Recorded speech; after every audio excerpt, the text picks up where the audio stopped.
Hello? I got long-wanged again. Give me a second to deal with all of this.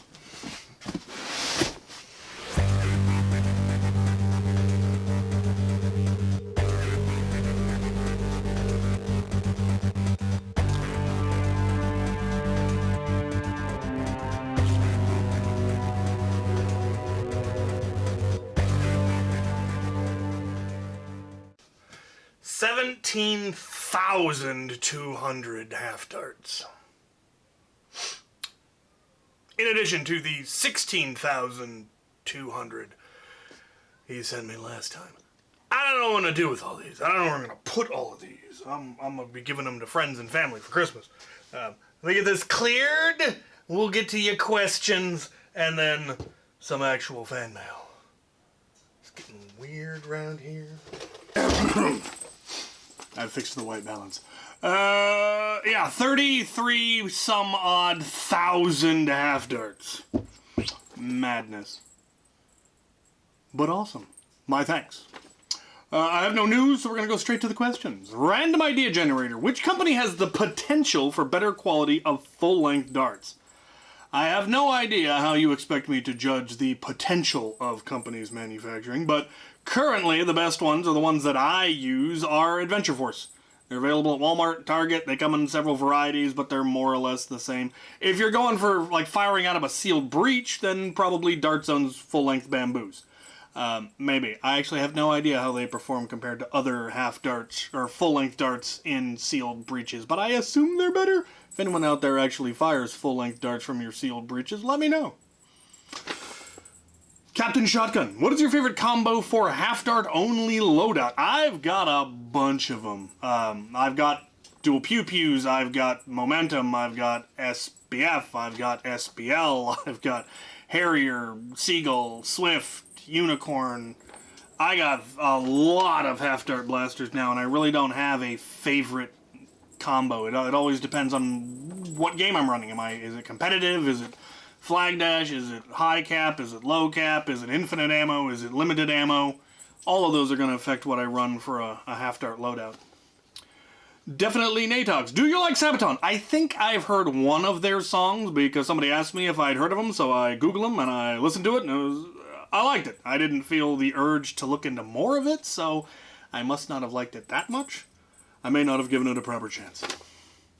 Fire Freak.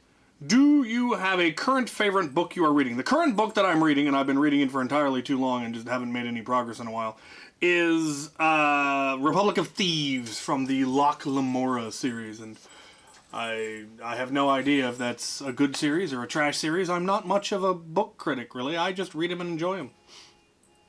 Neighbors are being trash, of course. Stuart Craig, what are your opinions on X-Shot as a brand? So X-Shot as a brand fills the niche that Busby used to fill, and that they're the really inexpensive blasters, relatively speaking, compared to Dart Zone and to Hasbro. X-Shot is much, much less expensive, but they are still very good blasters. Most of them are easily modifiable. The downside is the reason they're so cheap is they're typically less good construction. So they came out with their first Pro Blaster, the X-Shot Longshot. Fabulous platform. Feels flimsy. It isn't all that flimsy, but it feels flimsy. And the plastic plunger tubes they come with, some of them they're so bad they're sometimes broken in the box.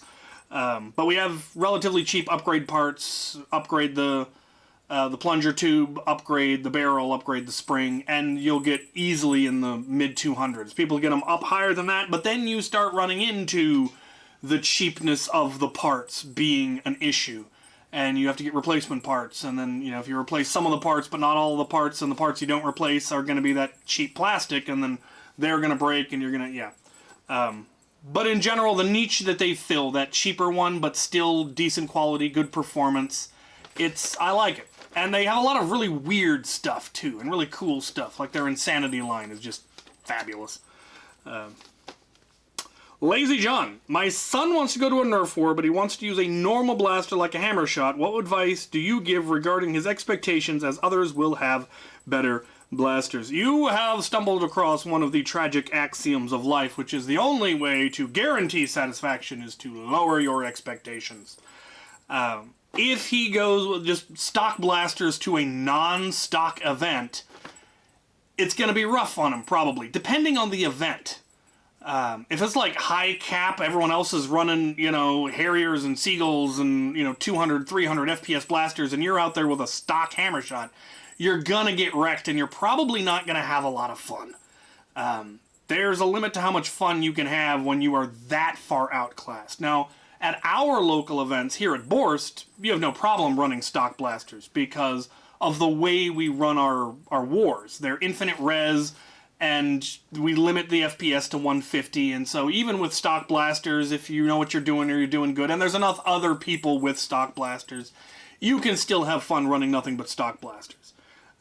Just the nature, like I said, of the nature that we run our wars. But if you're running something where it's an elimination battle, and if you're the first person hit, you have to sit out and watch everyone else play, and you're running stock against high-powered, springers, yeah, there is an issue of you might not have much fun.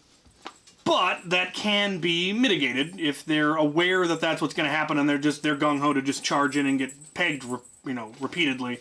They might still be able to have fun. And if the scenarios are written in such a way that there's roles that they can have that don't require them to have a good blaster, if they're fast, if they're wily, if they're good at seizing objectives, capturing flags, running MacGuffins, whatever, there are ways that they can still have fun. But it's going to depend on the event. And you might want to talk to the event coordinator and say, here's the situation. How bad is this going to be, do you think? Because they would have a better idea of what their event is going to be like than I do, because I have no idea what the event that you're going to is going to be like. But, yeah, if you let them know what's likely to happen and they're still willing to do it, then, they've got a good attitude and they may still have fun just getting pegged repeatedly. Especially if they can make a game out of how many times can I make a miss before they finally get me. There's ways to do it. It all comes down to how you approach the game. But I would definitely reach out to the game coordinators and talk to them about it. They might be able to lend you higher power blasters. That's always an option. Or they might know people who are willing to help you modify your blasters if you don't have the resources to do it yourself. So definitely reach out to the local community and get their advice. Stock movie. I have been having horrific feeding issues with my Nerf Jupiter since I replaced the feeding spring. I'm not sure if the spring I used is too powerful or too weak, but I'm wondering if you have any similar issues and if there's if it was easily remedied. Put the old spring back would be the easiest remedy. You don't actually explain why you upgraded it, if it wore out, if you lost it, if it broke, what have you. But obviously the new spring isn't working, so I would go back to the old spring. I'm assuming it's a torsion spring. Rather, I don't remember what the feed spring is, and I think it's a torsion spring that moves the follower. Though it might be just a standard follower spring. I would try to, one, ascertain which issue is it. Are the balls not getting fed all the way up, and so they're getting squished in the magazine? Or are they getting pushed too far and are getting cut in half, sticking out the top? That's kind of going to determine whether it's too heavy or too light. If it's too heavy, you might be able to shorten it and get extra. If it's too light, you're going to need a heavier spring. So my first advice would be go back to the stock one if that was working. If you replaced it because it wasn't working, well then try a different spring. Christopher Goudreau. Is it just 3D games that give you motion sickness? No. The earliest games that I can recall that gave me motion sickness were things like Chex Quest and Quake back in the 90s before we had anything that was even remotely 3D. I remember there was a side-scroller called Jazz Jackrabbit. It was a side-scroller like, Sonic the Hedgehog or Mario. And that one gave me horrific motion sickness. Some driving games will give me motion sickness, but flight sims almost never have. And games like Diablo never did. But World of Warcraft, I watched a friend play it for about 3 seconds and I was done. It's weird what games do and what games don't. And if I persevere, I can sometimes work through it. So I was able to play Star Wars Battlefront just by forcing myself to play it. And eventually I got used to it, I think. I think it was just a matter of acclimating. But there haven't been any other games that I wanted to play badly enough that I was willing to deal with it. So the games that I really enjoy, it isn't a problem. Ha-ha! Ah, a little off. Jeremiah Cowling. I end up in possession of a Gear Up Recon midway through conversion into an expanded plunger tube Italicon. The previous owner had accidentally broken off the 2 screw posts at the top rear of the blaster by the plunger tube. They sit on an angled surface. Will the screw through the other side method still work if the post sits on an angled surface? Probably. Depending, I mean, if they are snapped off right at the surface, that's going to be a little bit more difficult. You might have to fabricate something to go onto the outside to level it out. So cut another, a screw post from a different blaster and file it so that it sits at the same angle so that it has something to level it out. If there's enough material on the inside, then yeah, just screw in and it'll hold the 2 sides on the inside together, and then you can file off the screw and it won't look as bad. Because that's the other issue. The screw is going to be sticking out, most likely, unless you can file it off. But if the post is snapped off right at, on the plastic, so there's no additional material, then you're going to need to add material to the outside to make up for what was lost on the inside, the structural integrity. Timothy Helm, do you like the N1 series? I haven't played with the N1 series. I have some of the darts, and I think somebody gave me one modded blaster, but I really haven't played with it because I refuse to play Hasbro's game of trying to force us to change ammo every year. Stop trying to make Ultra happen. It's not going to happen. Or Hyper. They've been using the same size darts for 20 years. Why are they suddenly trying to force us to change? And I know it's because they're sick of the competition being able to use their darts and their mags and all of that. But I don't like it. I don't hold with it. Because the darts aren't so much better than the existing stuff to make it worth the change. If they shot twice as far and were twice as accurate, maybe. They're not. So why would I overhaul my entire arsenal for a gimmicky dart? Jonathan Berry. What are your thoughts on a magazine for Demolisher rockets? So this is something that's come up, and I think some people have tried it, and the biggest issue is the irregular shape of the Demolisher rocket. It's very difficult to put it into a magazine and have it feed smoothly because they're not smooth. People are already starting to do it with Mega XL because Mega XL is a solid tube again. They stack on each other nicely. Whereas Demolisher rockets do not stack nicely because it tapers in the fins and getting the fins in the same direction. What you might be able to do is if you were to create essentially a sabot of some sort, a 3D printed tube or something, that basically a shell for the Demolisher rocket, that would make it much, much easier. So, I mean, it'd have to be a big shell, and it would need a post built in, or it would be a complicated concept. But if you could make it so that it was shell ejecting, then they would stack a lot more easily in a magazine, I think. Mirage. Have you heard of the NSK-X by Brooklyn Tony? I hadn't. I looked it up when I read your comment, and it looks awesome, but I haven't seen one in person, and I haven't built one, and I need to look up the specs to see if it's something I would want to build. Showdown. On your worst day, is there something you tell yourself to push forward? A mantra?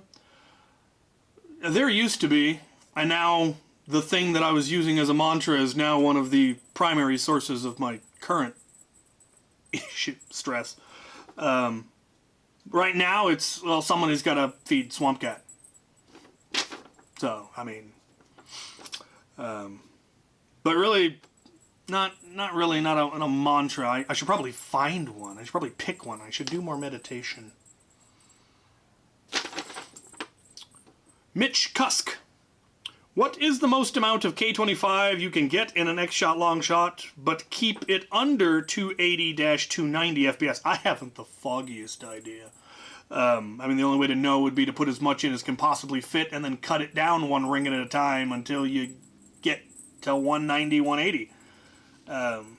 I've never done the math, and I don't know what other specs you have. I don't know what barrel you have. I don't know what plunger tube, plunger rod, catch system, O-rings. Without any of that, there's no way I could calculate that. I assume it's not stock, or it would have exploded by now.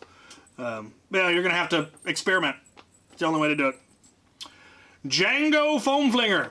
How hard would it be to modify a Titan to take the easy drum mag? Well, I have no idea, having never done it, never having heard of anybody doing it. If I remember correctly, the Titan uses the Hyperfire style pusher. It's a conveyor belt that then has teeth on it that pick up the darts. So the question is, does it reach the flywheel? If you put half dart, if you just stuck in a half dart mag adapter, would it push the darts far enough to reach the flywheel cage? If yes, then it's just a matter of putting in an adapter. If no, it's going to be real difficult to overcome that gap, the distance between the conveyor belt and the flywheels, if it's not enough for half darts. At that point, it might be easier to graft in a rapid strike style pusher, and just have an actual arm pusher to deal with the issue, because then you can put it as close as necessary. That's my advice. Aha! I hit! Direct hit. Alright, I have a letter and a package that I've had for entirely too long. Incidentally, this is episode 199, and people seem to think that episode 200 should be fancy and auspicious, because it's a nice round number.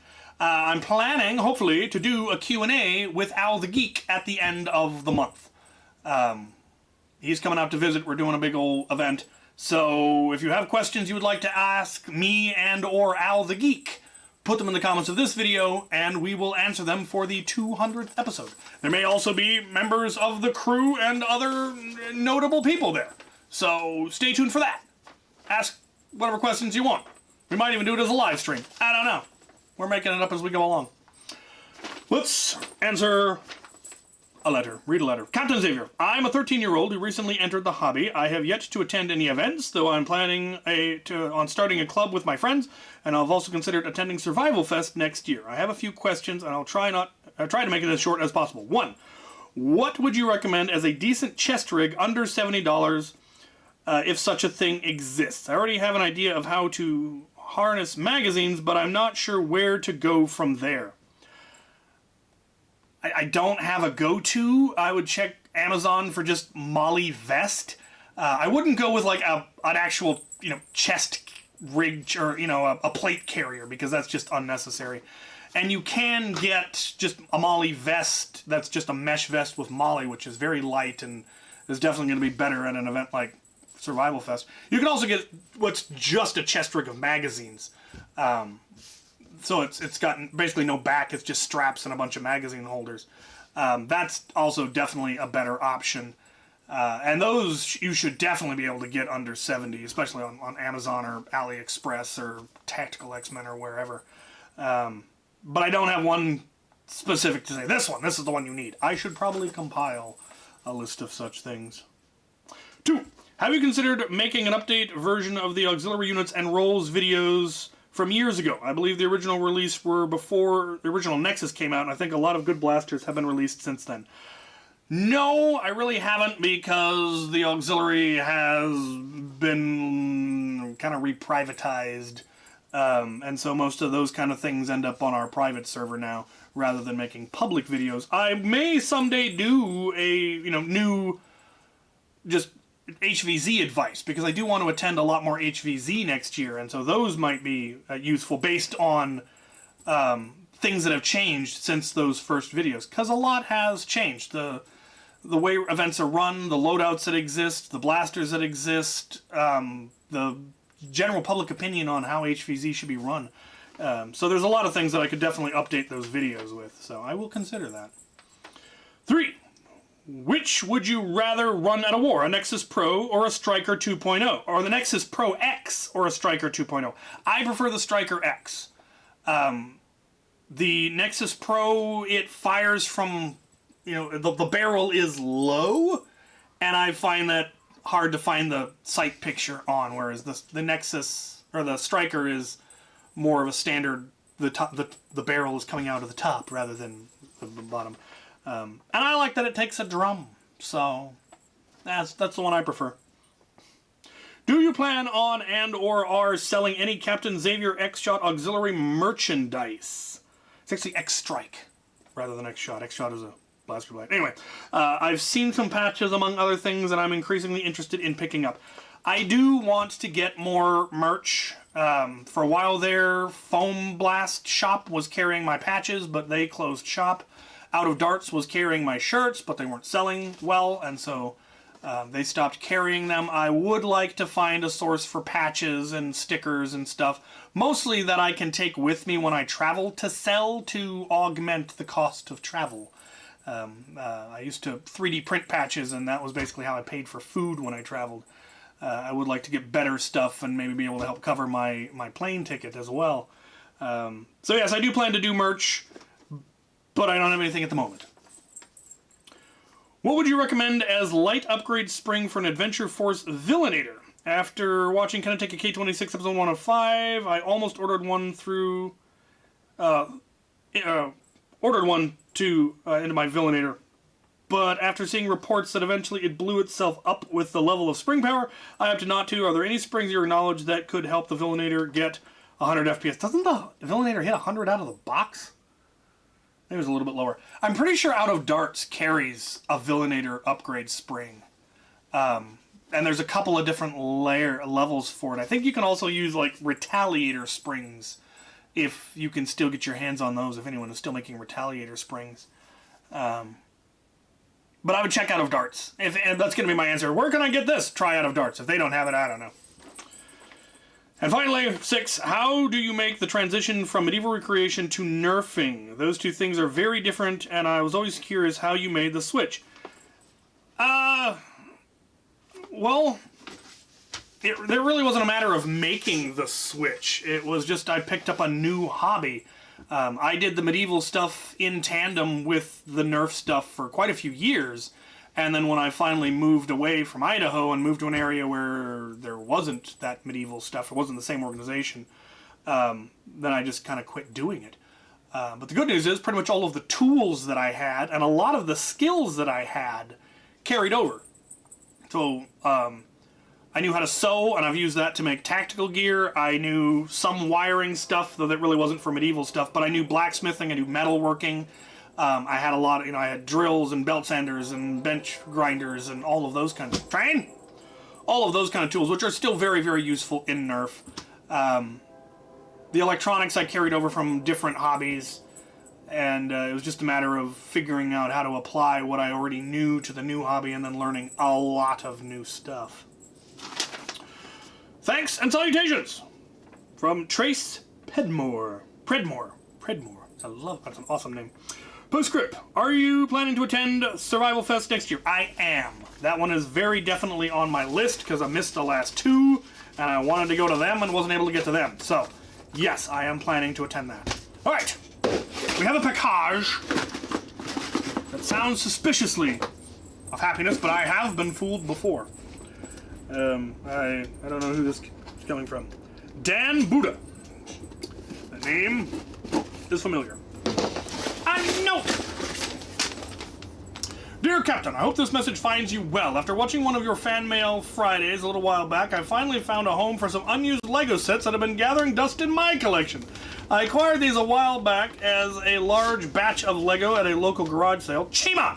While very cool, has never been one of my collected themes. I saw that you were creating armies in that style, so I hope you can use and enjoy them. Question for the video, what part of the foam flinging hobby do you most enjoy? Is it the modding, the building, the people, the events, your channel, the actual flinging of foam, etc.? Bangarang, Dan Buddha. It's all of it, but the people are probably my favorite part. The vast majority of people in this hobby that really get into it are good quality nerds. They're tinkerers, they're goofy, they understand that this is silly and that's what they embrace about it, and I enjoy that. It's so many good people. Occasionally we get someone who you know, isn't, but they don't tend to last long in this hobby because of our relentless optimism and happiness. But I do also love the tinkering, and I do love going to events. I love getting free stuff from random people around the world. That's pretty cool. But the people are the best. What do we have? It is, in fact, happiness. A whole box of it. Chima. I swear I have this set.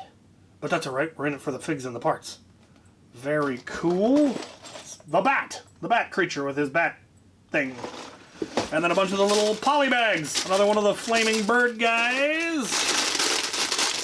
More of the wolf fellow on his speed bikey thing. Another wolf fellow. Oh no, lion fellow with a lion. Ah, I see what's going on there. Yeah, it's very good. Leonidas. In his four-wheeler looking thing. Another one of the birds. And a patch. Have the day you deserve. I like that. That's going on the wall. That's going right here. Yes. Most excellent. You spoil me. I appreciate it. They will find their way into my armies, and it will be glorious when I ever get around to actually finishing them. My thanks, as always, for the questions, for the loot, for being awesome, for being fans, for supporting me. And thank you for watching.